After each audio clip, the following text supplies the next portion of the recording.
G'day and welcome back to my channel. Now look at the Warspite. It's nearly done. It is. We're so close. In this video I will show you how to add actual chain on top of the deck. Remember, this is a wood veneer deck.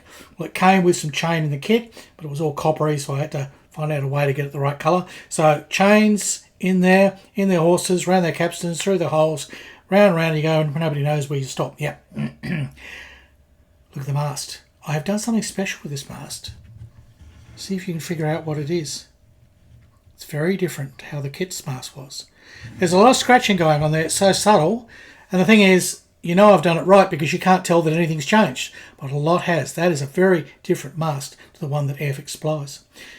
This stern mast has gone in. Didn't do much with that. And basically I've done a lot of little tidy ups all the way along. And in this video I finish off the last of the things that need doing. And this is the penultimate video for the Warspite. Yep. There's only little things left. But anyhow, I'm going to show you all those little things that I have done and how I accomplish them, a few tips and tricks. You know, the usual sort of stuff with lots of waffle. All right, let's get on with it. Roll the music.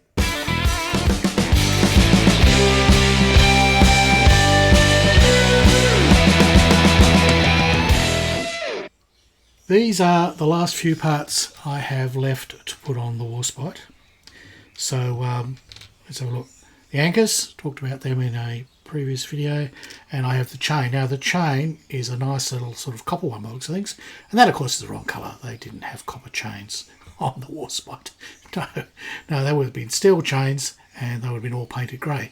So we need to do something with that. First I think I'll put it in vinegar, try the vinegar trick, which kind of deadens it all out and may produce a very dark grey colour, almost black, and that kind of looks good, even though it's slightly inaccurate. It looks better than copper, so we will deal with that. The anchors, yep, they just need a little touch up of paint to match the hull sides. They go in. That's not hard. Now the aircraft, the kit's aircraft are, I think they're little swordfish or something, and typically at this period, the version I'm doing, the Warspite, it would have had a walrus. Although I have found a few walrus 3D files, they're all for much larger walrus, and I don't know if I can shrink down. I only want the fuselage. I basically can get away with the wings and everything else sort of off these. Probably I would need floats, but it's getting so tiny. It's probably too tiny for my printer to cope with. If anybody knows where you can get a 3D printed walrus that's only about 10, 12 millimeters long, I'd like to know. Now, with those out the way, I'm left with masts. Now I've been using the, here it is, Morski profiles, which I paid for, and they have been invaluable to give me all kinds of drawings for the Warspite. And they're scaled to 1/350 and 1/700, which is a fat lot of good if you're doing 1/600. But I had painted up in Photoshop and then rescaled to size to match the kit. That's a 1/600 Warspite. So I've been working off that, doing a lot of my calculations. So from that I can have a look at the masts and see, are they to scale? So let's have a look at what Airfix gave us and what it really should be. Now I'll just point out one thing that's been rather strange. In all of the drawings by Morski here, the stagger from the lower portion of the mast to the top portion of the mast is to the back, which is absolute opposite of all the ships I've ever made. If you ever made a sailing ship, you know that the mast goes up and then it has a sort of a stagger thing, goes through basically a fighting platform, and the next part of the mast is forward of that, and so on. As it goes up, it's always forward. And if you have a look back at the early photos of the Warspite, it was forward. Airfix has it forward in their kit, but if you check the later war pictures, especially with this camo scheme on, it does go backward. Don't ask me why, but I've checked the photos because I thought I was going nuts, and it goes backwards. So this is correct. So this drawing and all the ones that I work off have it going backwards. So I'm going to reverse it.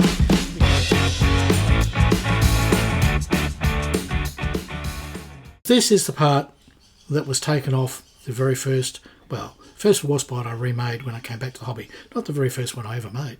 That's long gone. Long gone. So in that one he's got, or whoever made it, it was me. I built it as per the Airfix kit, and that would be going towards the bow, right? So it would stagger forward. But we're not going to do that. Luckily, I have most of the parts in this second kit that I bought. Well, technically it's my third kit. But anyhow, this other kit, my spare kit that I bought, I've got the lower part of the mast and the upper part of the mast, right? And I have the yards. And I have the aft mast as well, okay, which already has the yard on it. Now, I'll be able to free the starfish from that because I don't have a starfish in the kit that I bought.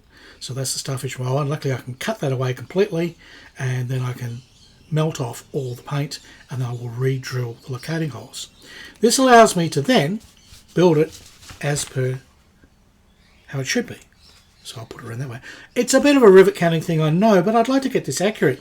And the beauty is, if I do it around this way, I can build, scratch, this little assembly here, because it sort of has this tiny little sort of thing here with a little lighthouse on it. I don't know. Might be a solarium. They might go up there and get their suntans. Don't know. And the other thing that's missing from the Airfix kit, you don't see it in a profile. You'll only see it if you've got a 3D view or a bow stern view. I do have some bow and stern orientation drawings that I can work off. And here you'll see these yards. You can clearly see here how there should be a yard here. Airfix gives you this one. Right, that one's there. It's separate in the kit. It's this part here, and it's indicated in their instructions, and that's it. But they do not have any of the rest of this, right? This is obviously some sort of radar installation here or something. Not indicated, not there. And this yard, which is very important because if you watch my previous video, I said there was nowhere to hang the signal flags, right? That's the signal flag line there. At least it's one of them. But the signalman, and my father was a signalman, he was a signalman in the South African Navy, and he would stand here, he'd have all these flags, and he'd run them up the flagpole, right? So that's the job that he would do. So these drawings have become invaluable to help me get this ship a little more accurate. I'm not going to make it perfect. I can't. It's an Airfix kit. But where I can, and I go, oh, actually, that's wrong, I can fix it. The other thing is, we start looking at scale sizes, right? Now, this is the one that I have rescaled Photoshop and then printed out on a big A3 piece of paper. If I have a look at the stern mast, it's correct. Essentially, it is the right height. But if I have a look at the foremast, the lower section, the thick part, yes, it is correct. It is the correct height. But then when I have a look at this one, holy dooly, it goes off the page. And that's because actually it should be like so. And then it fits to a foot. There's a little foot on here, right? I'll turn it that way, you can see the little foot. Okay. Now that means that much of it, there's a full centimetre here, not used, but luckily that's easy enough to fix. I'll just cut that off. So when I clean up my starfish, right, and I poke through this mast piece, I can see there where the stagger join is, because it has a little stagger in it, and it sits to the foot, and I'll fix it up. So it won't need to be as tall. We've also got clear indication here for all the rigging, so that's good. This was the lower part, but I've cut the starfish off and I've cleaned it up.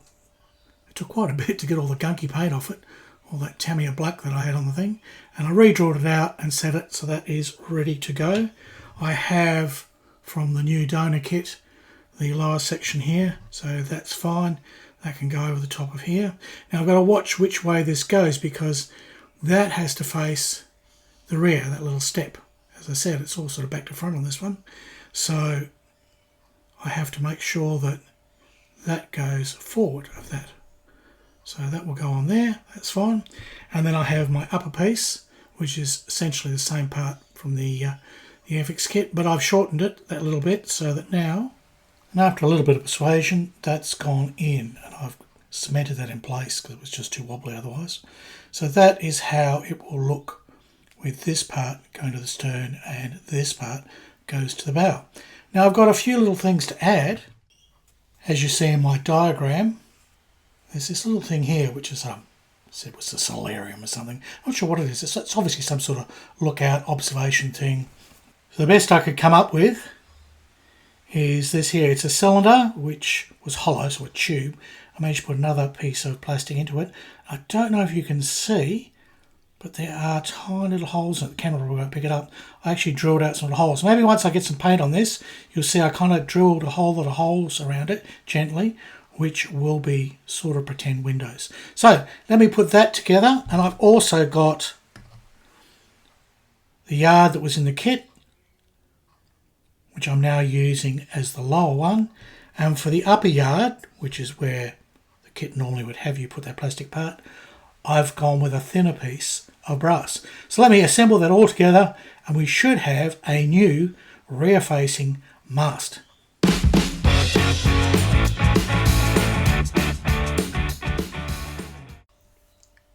Well, the stern mast is on, but that was the easy one because that piece was already pretty well correct. And I could have probably adjusted the little crow's nest thing there, but honestly I couldn't find much evidence for what it's exactly supposed to look like. So in the interest of actually getting this done, because it's just dragging on, and I've been very sick the last few weeks, so this video is well overdue, I'm just going to go with it as is because that's fine. So that's just dry fit in there at the moment. I will glue that in shortly. And there we have it. I have the little observation thing. I have the step to the stern. I've got the main yard across the back there where it should be. The upper yard, which is now a little brass one that I made up, a little scratch one. That's above. I have to get my finger in place to get the thing in focus. So I've achieved everything. Is it perfect? No. Is it 100% accurate? No. Does it kind of look like what it should? Yes. And that's about the best we can hope for with an Airfix kit of this scale and this period. But it just was sort of a fun exercise to change the mast and have it looking a little more accurate to the period of ship I'm trying to represent. So I need to get a lick of paint on that. But I think next we'll get on with chains. Would I pull your chain? Well, if I needed to paint it, I would. This is the thing, that chain, that copper chain, yeah, it did not tarnish in the vinegar. They always used to. It's very strange. And a lot of the new ones that I've got with the wood veneer kits, I mean, I didn't just buy this chain. It came with the Artworks wood veneer. Yes, I think it was Artworks for this one. And yeah, it usually you put them in some sort of acidic solution. Vinegar's easy. Leave them for a couple of days and they go black. Well, mine didn't. It stayed copper. So I have painted that up. And it's going to be hard to see. But it is no longer coppery. It is now grey. So that's good. So we can put the chain on the Warspite. That is excellent. And while I was there in the spray booth, I've also completed the painting. Now you can see that's all come together. And you can even see the little windows. You see the windows now? Yeah, they pop up now that it's not all white and burning out on the camera lens. So that is all done and that starts to look really nice. There's no black on it, unlike the previous version, iteration of the Warspite before this sort of digital camo. They used to paint upper sections black near the funnels. So I suppose that's how they did it so they didn't get too dirty, being black on black on black with black soot and black air and everything's black. Yep. But no, my version of the Warspite, everything's grey, so my painting is all grey. All right, that is done. That is ready to pop on the ship, and I already have the stern one in, and we're all ready to go for final assembly there. But what I'd like to do now is take my little chain that I have made a nice grey colour, and let's put it on the deck. Right, chains onto deck. Now, Airfix already provides a fairly good diagram of how the chains will sit. Now this seems to be fairly accurate and I'll go with it. I probably should have done some more research. If it's wrong, let me know, but I don't care. I'm going to do it as per the kit because that seems to work.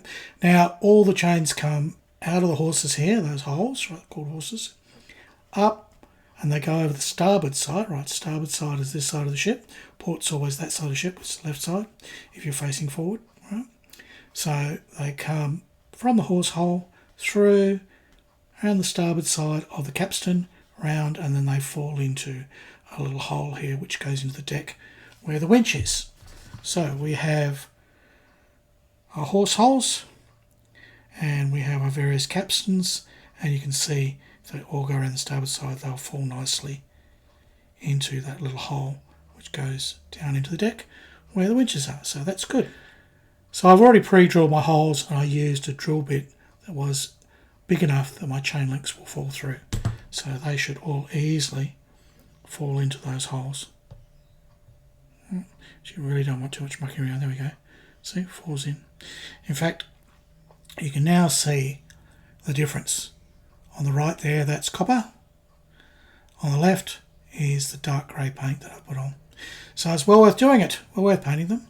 Okay, so it's fairly easy. So what I'll do is I will use a little bit of CO glue and I'll cement in the one end of the chain.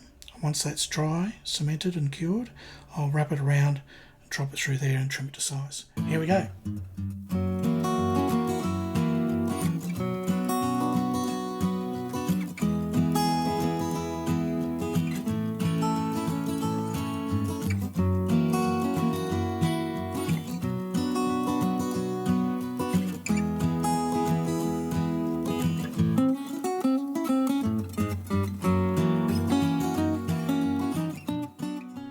There we go, that's one done. I've got 2 more to do and then I'll finish this up. A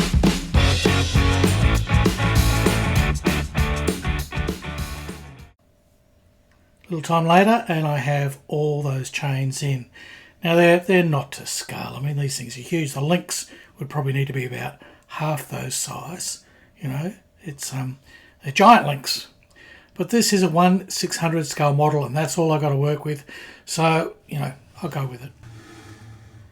The new mast, the main superstructure, all finished, installed. Now it's all painted up. I think it just looks like a part, just like it's meant to be there. Rather happy with that. And you can see those tiny little windows. They just show, now that it's all painted grey. The aft mast is in. Now you'll also notice, if you look closely, the cranes are now the correct length. Remember, one used to be fairly long, the other one didn't really fit. I've cut them off the right length, but unfortunately a bit of the rigging's come loose.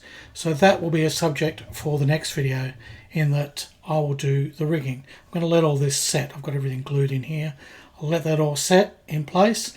I've also got to make a jackstaff, right, and a stern staff as well for the flags. I don't think I've got any flags. Might be able to print some. So essentially, that is it for this video. I've got lots of little things done. We're wrapping it all up. There's not much left to do. I haven't put the anchors on. So next video, anchors. I want to see if I can make a walrus. If not, I'll go with the swordfish aircraft. And then it's just a matter of tidying up the plimsoll line, or the boot line as a lot of people call it, and just generally adding a bit of weathering and finishing it off. But look, we are 99% there. I'm really happy. It starts to really come to life once you add little things like, you know, masts and whatever. So it's essentially, there's not much plastic left to add. It's mainly a little bit of rigging, a little bit of finishing off, and a little bit of touching up. So if you enjoyed this video, then there are things to do. There are buttons on the screen. Yes, it's all about buttons these days. You've got to click buttons. And those buttons are, it's nearly done. Yes, click those buttons. Something will happen. That's a subscription and commenting and abusing. I don't know, something like that. See what happens, hit the buttons. And if you really want to help me out, boom, you can buy me a curry. Really appreciate that. Curries go down well. They help to pay for everything on this channel. And they feed Basta Cat and myself, which is very important. Haven't seen her this video. No, she hasn't popped the little head in. Anyway, that's it for this video. So, it's goodbye from Australia, and it's hooroo from Harry Houdini.